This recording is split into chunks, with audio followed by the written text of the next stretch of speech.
Бүсчилсэн хөгжилд бол Монгол улсын бүсчилсэн хөгжил тэр дундаа төвийн бүсийн хөгжилд бол манай Төв аймаг голлох үүрэг гүйцэтгэнэ гэж ингэж харж байгаа.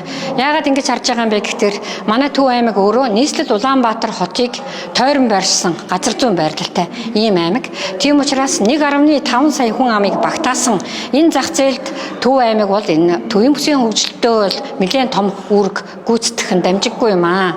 За юуны өмнө бол нийслэл Улаанбаатар хотыг хүнснийх нь бүтээгдэхүүнээр хангадаг манай аймаг, үйлдвэрүүдийн түүхий дээр хангадаг. За энэ үүргийг бол манай Төв аймаг л гүйцэтгэх, голлож гүйцэтгэх ийм үүрэгтэй.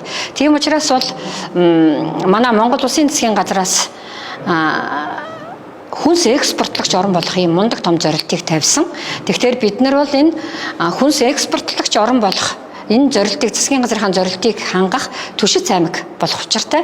Нийслэл Улаанбаатар хотынхоо хүн амыг бас үйлдвэрийн хүнсний бүтээгдэхүүн түүхий дээр хангах ийм үүрэгтэй аймаг. Тэгэхээр юуг бид нэр голж харж байгаа юм бэ Төв аймаг?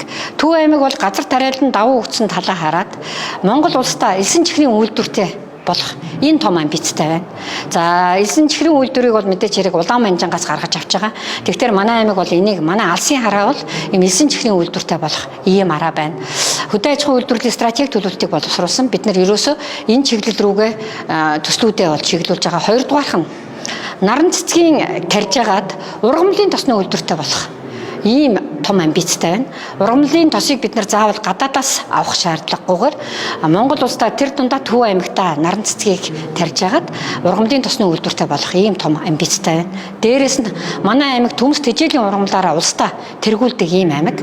Тэгэхээр энэ төмсний хэрэгцээг бол одоо 100% хангагдаад тэрнээс даваад бид нар 120-30% болчиход байгаа Монгол улсын хэмжээнд.